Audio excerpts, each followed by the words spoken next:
لا علم لنا إلا ما علمتنا إنك أنت العليم الحكيم.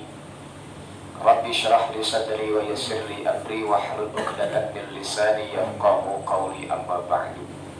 Segenap para jamaah majelis ta'lim Ahlul Jannah Toyota Auto 2000 Jepang tempat semua dimuliakan Allah Subhanahu wa ta'ala. Puja dan puji syukur kita panjatkan kepada Allah Subhanahu wa ta'ala yang alhamdulillah di saat yang mulia ini Allah masih memberikan kepada kita berbagai jujuran rahmat, nikmat dan karunia-Nya. Seraya kita berdoa kepada Allah Subhanahu wa ta'ala, semoga semua kenikmatan yang telah Allah berikan kepada diri kita dan yang akan Allah berikan kepada diri kita mampu kita jadikan sebagai sarana ibadah taat kepada Allah Subhanahu wa ta'ala. Salawat teriring salam tetap tertuju kepada manusia pilihan junjungan kita baginda Rasul Muhammad sallallahu alaihi wasallam.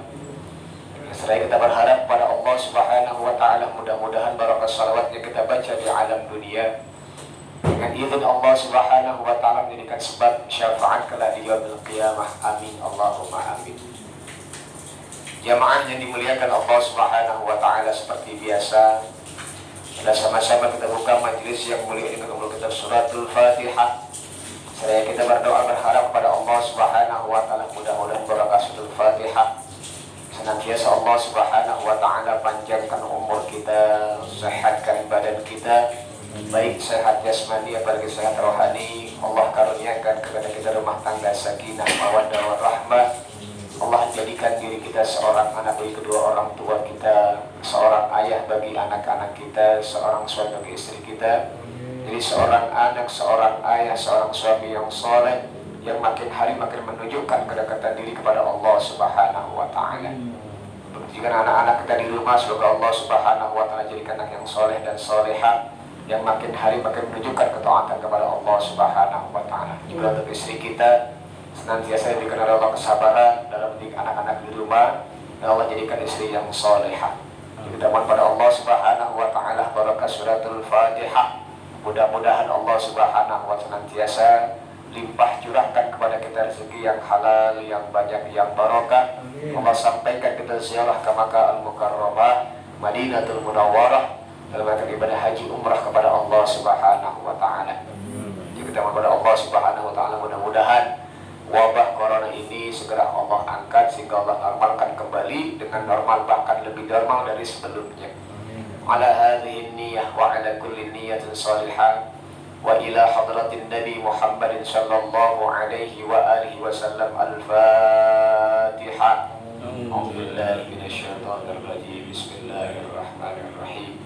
Alhamdulillahi Rabbil Alamin Ar-Rahmanir Rahim Maliki Yawmiddin Iyyaka na'budu wa iyyaka nasta'in Ihdinas siratal mustaqim Siratal ladzina an'amta 'alaihim ghairil maghdubi 'alaihim waladdallin. Amin. Jamaah yang dimuliakan Allah Subhanahu wa ta'ala, sebelum kita melanjutkan pelajaran kita, sedikit Al-Fakir akan mengulang. Bagi yang bawa kitab, coba lihat halaman 36 di hadis yang ke-297. Mudah-mudahan bisa menjadikan solusi terbaik terhadap wabah yang sedang melanda saat ini. Saudara, saat ini di seluruh dunia sedang ada wabah yang namanya corona, yang sudah kita rasakan kurang lebih sekitar 6 bulan. Tapi mohon maaf lahir dan batin, makin kemari menurut berita informasi yang kita terima dari petugas yang pemerintah tunjuk, belum menunjukkan kepada hal-hal yang menggembirakan. Cuma doa kita kepada Allah berharap semoga diangkat oleh Allah Subhanahu wa ta'ala. Dan saya sedikit bukan mengkritisi, bukan menyalahkan.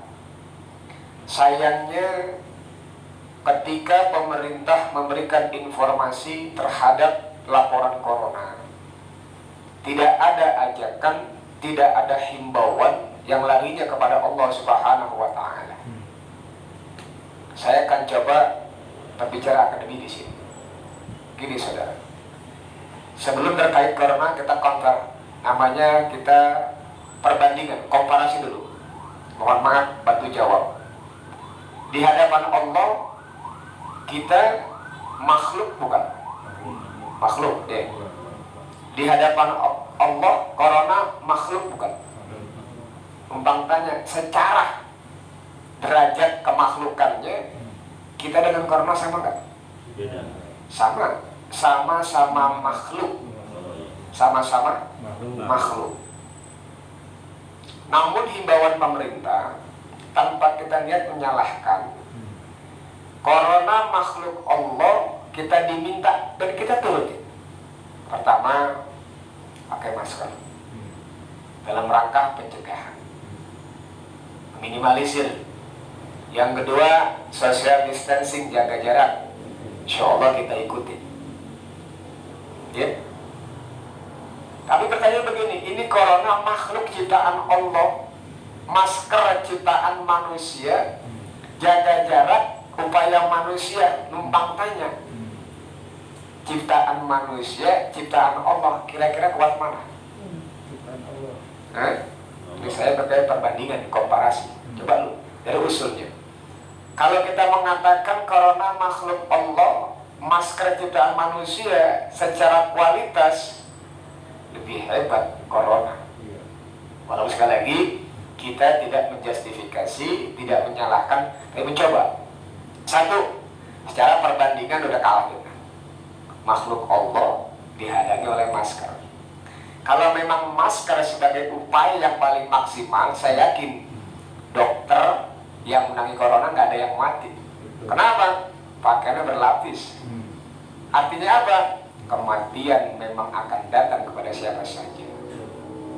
Satu, perbandingan.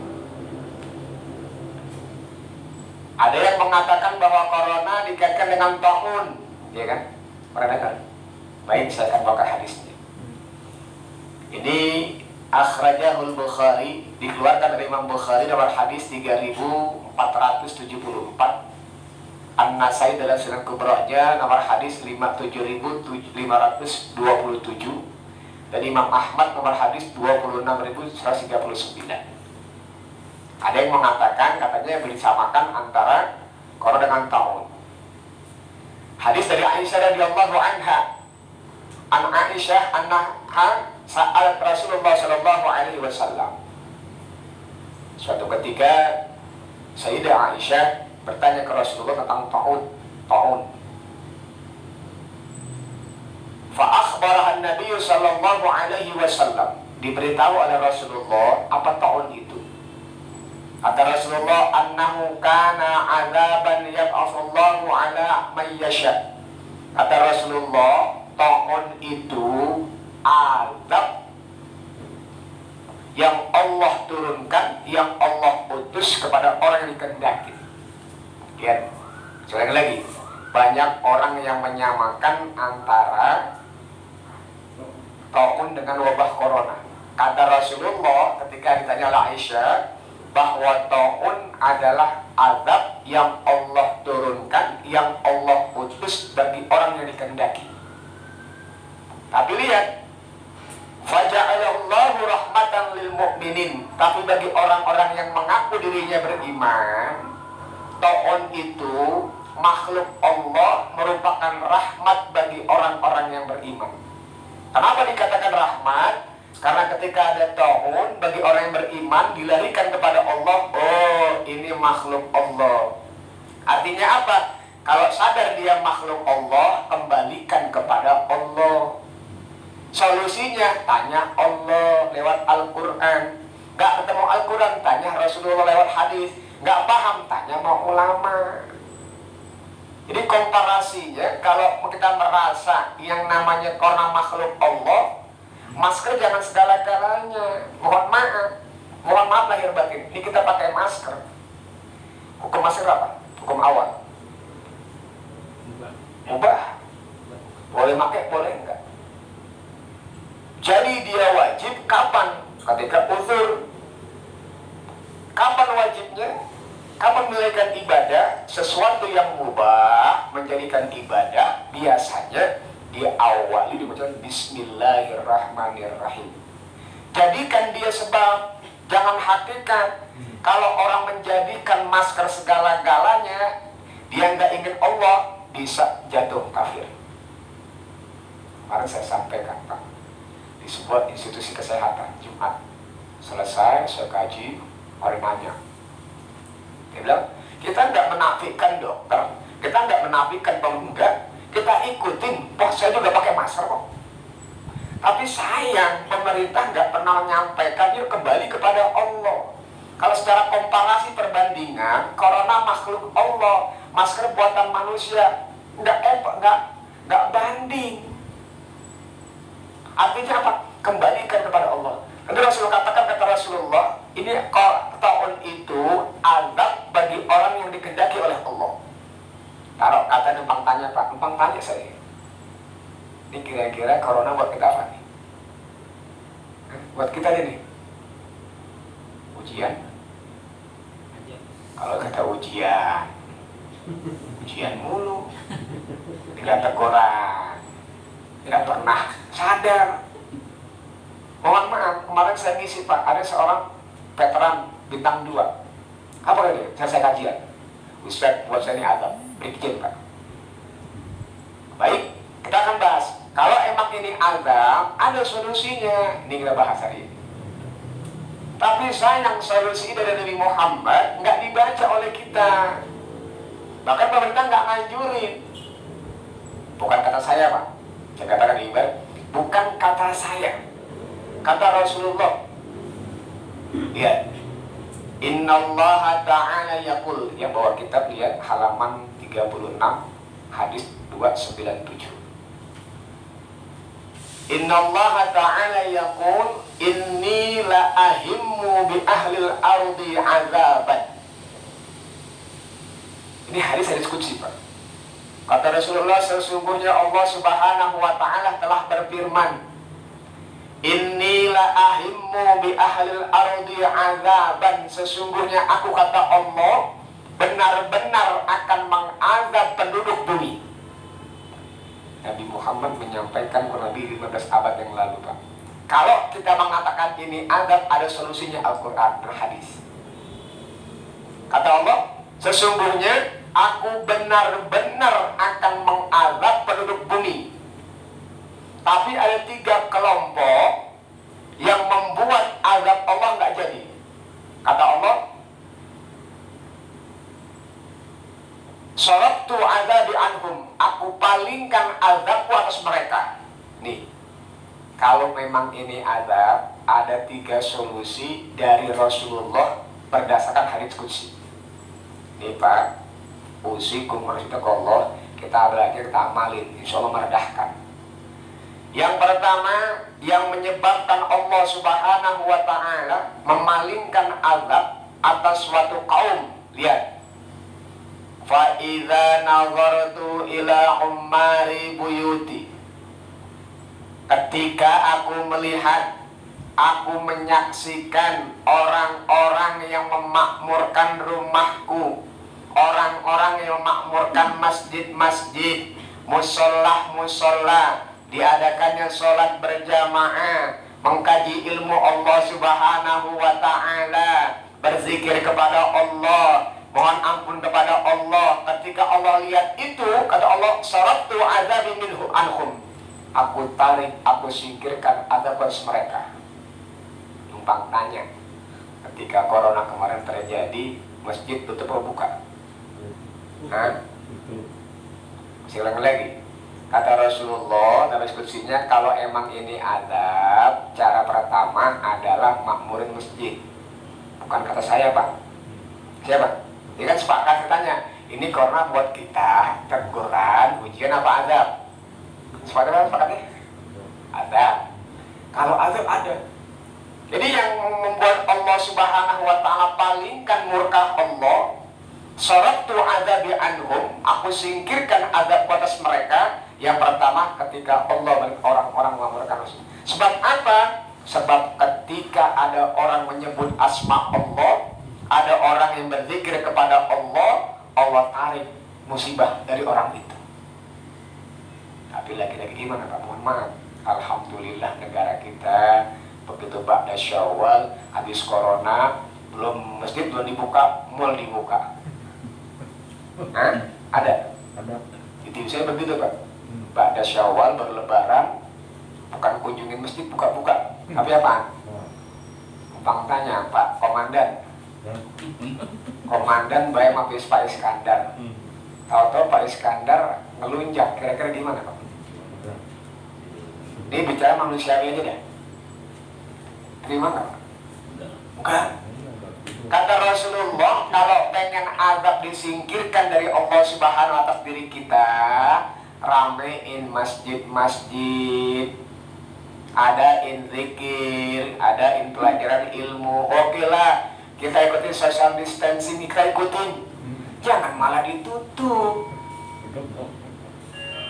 Bukan saya mak, enggak, ini dari Rasulullah, bukan dari saya. Yang kedua kata Rasul Muhammad SAW, kalau memang ini azab, solusi yang kedua yang membuat Allah memalingkan azab Allah, wal mutahabbina fiyya, kalau Allah melihat orang yang saling mencintai karena Allah. Gimana caranya? Kalau kita cinta sama saudara kita karena Allah, ada yang lihat saudara berbuat maksiat, tegur. Kenapa? Maksiat demi maksiat itu yang mengundang musibah. Maksiat demi maksiat yang mengundang bencana. Kalau sekarang bukan lagi diundang, tapi diapain? Dipamerin. Tadi pagi Pak, saya baru nerima WA dari grup forum silaturahmi bela Al-Quran. Sekitar 240 pelajar di daerah Jepara kalau nggak salah. Itu pelajar minta dispensasi sekolah karena hamil di luar nikah. Innalillahi wa inna ilaihi raji'un. Saya bukan nih, kaget saya Pak. Lihat, 240 siswa SMA di Jepara kompak minta dispensasi nikah di luar nikah. Karena hamil di luar nikah. Minta dispensasi, minta diizin lagi. Orang hamil di luar nikah minta dispensasi. Allah aja mengadab, menghukum kok. Jadi kalau lihat maksiat, kalau emang kita cinta karena saudara kita, kata Rasulullah di kedua, al-mutahabbina fiyya, kata Allah, kalau seandainya aku melihat ada dua orang saling mencintai karena aku, azabku aku singkirkan dari mereka berdua. Sekarang kan enggak Pak ya, teman maksiat, nah sering agak temenin, mabok temenin, enggak ya, temenin enggak? Bahkan didukung. Dukung nggak? Saya bukan orang pemerintahan Pak, saya bukan orang partai. Sekarang mentang-mentang satu golongan berbuat maksiat, bukan disalahin Pak, malah dibela. Yang anehnya, kalau ada sebuah anggota partai berbuat salah, bukan dikasih tahu, malah disiapin pengacara. Sekarang silahkan deh pokoknya pengacara, silahkan. Bahkan yang na'udzubillah ada orang berbuat baik, ngasih pengarahan benar, dasarnya hadis, dasarnya Al-Quran, bertentangan dengan satu golongan, dianggap radikal. Betul. Saya mohon maaf demi Allah, saya bukan orang partai, saya bukan orang pemerintahan, saya rakyat biasa, cuma terpanggil. Maksudnya gini, kayak barang-barang, kalau emang mau ditarik ini musibah, ini bala, ini wabah, kita bicara bangsa kita deh, jangan bicara orang lain. Yang kedua, saling mencintai. Bahkan di media sosial, orang saling mencintai, saling mencaci maki, bukan cari kebenaran, cari pembenaran. Udah tahu salah, hadis sudah mengatakan begini-begini. Mohon maaf Pak, ini khutbah ini Pak, ini saya bawa setelah Ramadan, Syawal, mulai buka tuh, saya angkat ini. Yang ketiga kata Rasulullah, kalau azab mau diangkat atas suatu kaum, wal mustaghfirina bil ashar. Kata Allah, kalau aku melihat orang-orang yang beristighfar di waktu sahur, sebelum subuh, azabku aku singkirkan, aku tarik terhadap mereka. Ini gimana istighfar Ustaz? Belum pada bangun. 3 solusi dari Rasulullah melalui hadis kutsinya. Artinya apa? Usikum harus bitaqwallah. Kalau emang ini kita mau diangkat, paling tidak ada 3 dari Rasulullah. Pertama adalah makmurkan masjid mumpung belum ditutup lagi masjid nih. Mumpung belum ditutup, DKM ajakin tuh pengajian numpang tanya, Pak. Sampai hari ini bisa kita katakan nggak ada orang terpapar gara-gara dari masjid. Kenapa? Akal kita nggak masuk, Pak. Orang mau ke masjid mandi, betul. Habis mandi wudhu, habis wudhu bersih baru jalan, nggak megang apa-apaan. Jangankan kalian dia sama amak angin kentut aja dia kagak berani. Ya Allah, kata guru saya, mohon maaf saya sampaikan, kalau memang ini corona benar, kita mohon ampun kepada Allah. Tapi kalau ini merupakan konspirasi, kata guru saya nih, mudah-mudahan yang mengadakan konspirasi gila. Kenapa? Gara-gara dia hukum syariat berantakan semua. Di mana? Masjid jaga jarak. Sejak kapan Nabi Muhammad sholat jaga jarak? Ustaz, ada kejadian dulu tahun. Oke, tahun sejarah, ya kan? Lihat ketika tahun terjadi, kenapa cepat dihasil oleh Allah? Umat pada sadar ketika pemimpin negara saat itu ada tahun Umar kembali kepada Allah. Ini kagak laporan doang, sekian mati, sekian hidup, ya kan? Sekian sembuh. Istighfar kagak, ingat Allah kagak, malam boleh dibuka. Bukan di TV saya. Hah? Di TV saya. Saya nggak ngomong siapa di TV saya begitu. Kata Rasulullah, hidupkan masjid, makmurkan masjid. Teman saya buka mall. Teman saya, Pak. Pak Muhammad ya. Jadi 3. Ini usikum marfitakum. Mohon maaf Pak, ini saya sampaikan di mana-mana saya bicara. Kemarin terakhir di sebuah masjid di rumah kesehatan ada bintang 2. Kita begini, kita diskusi akhir. Saya bilang, saya pun ngajar di rumah sakit, saya sampaikan juga. Ya, jadi ya, kata Rasulullah SAW, kalau memang kita mau diangkat bareng-bareng. Pertama, makmurkan masjid. Yang kedua, saling mencintai karena Allah. Pahit, manis, sampaikan walaupun gimana rasanya. Kalau kebenaran, tadi ingat ya, kalau kebenaran bukan pembenaran. Yang ketiga, ajak diri kita, ajak istri kita, ajak anak-anak kita, bangunin sebelum subuh, beristighfar kepada Allah. Kata Rasulullah dalam diskusinya, kalau 3 ini dikerjakan, kata Allah, sarabtu azabi anhum, aku singkirkan, aku palingkan azabku, kata Allah, di antara mereka. Kalau Allah udah yang ngangkat corona, jadi nggak? Tapi mohon maaf, di komandan TV-nya gimana? Salah laporan, yang mati sekian, yang sembuh sekian, terpapar sekian, ODP sekian, ada nggak? Yuk istighfar kepada Allah. Ustaz, negara kita bukan negara Islam, enggak. Ajak semua agama bagi yang Islam, anjurin makmurkan masjid, saling mencintai karena Allah. Yuk beristighfar waktu subuh, waktu sahur. Ada nggak? Di saya nggak ada, Pak. Bisa ada nggak? Ada nggak laporan begitu? Yuk kita istighfar, kan? Ada nggak? Masih pernah ada? Hah? Himbauan. Kalau Umar enggak kan? Rakyatku, dosa apa yang kau berbuat kepada Allah? Numpang tanya, Pak, ada tulisan, ada gambar, umumnya orang lihat apa? Gambar. Tulis, bukan nggak boleh nih, naudzubillah. Ini saya sampaikan setiap saya khutbah, saya ceramah. Kenapa? Saya sayang dengan bangsa Indonesia, Pak. Ini ada solusi dari Rasulullah, ada solusi, banyak solusi Islam. Di antaranya ini. Di hadis riwayat Imam Baihaqi. Imam Baihaqi itu julukannya Al-Hafiz. Al-Hafiz itu dalam ilmu hadis hafal minimal 100.000 hadis, sanad matan rawi. Minimal sanadnya hafal, Mohon maaf Pak, bicara sanad satu hadis kadang 20 orang loh sanadnya namanya. Belum matannya, belum rawinya, gampang dah.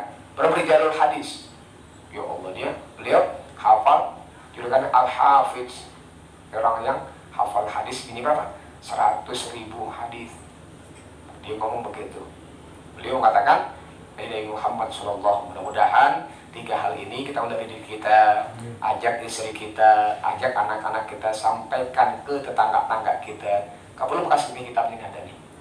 Ya, mudah-mudahan pelan-pelan bangsa kita Allah kembalikan normal, bahkan saya katakan di awal lebih normal dari sebelum terjadi corona. Oke Pak, kebaikan demi kebaikan Allah tampakkan dengan catatan kita kembali kepada Allah Subhanahu wa Ta'ala. Allah panjangkan umur kita, sehatkan badan kita, Allah kasih hidayah kepada diri kita, kepada keluarga kita, kepada pemimpin-pemimpin kita, sehingga lebih dekat kepada Allah Subhanahu wa Ta'ala. Sadar diri kita adalah makhluk Allah, corona makhluk Allah Subhanahu wa Ta'ala. Lebih kurangnya mohon maaf. Hadanallahu wa iyyakum ajma'in. Assalamualaikum warahmatullahi wabarakatuh.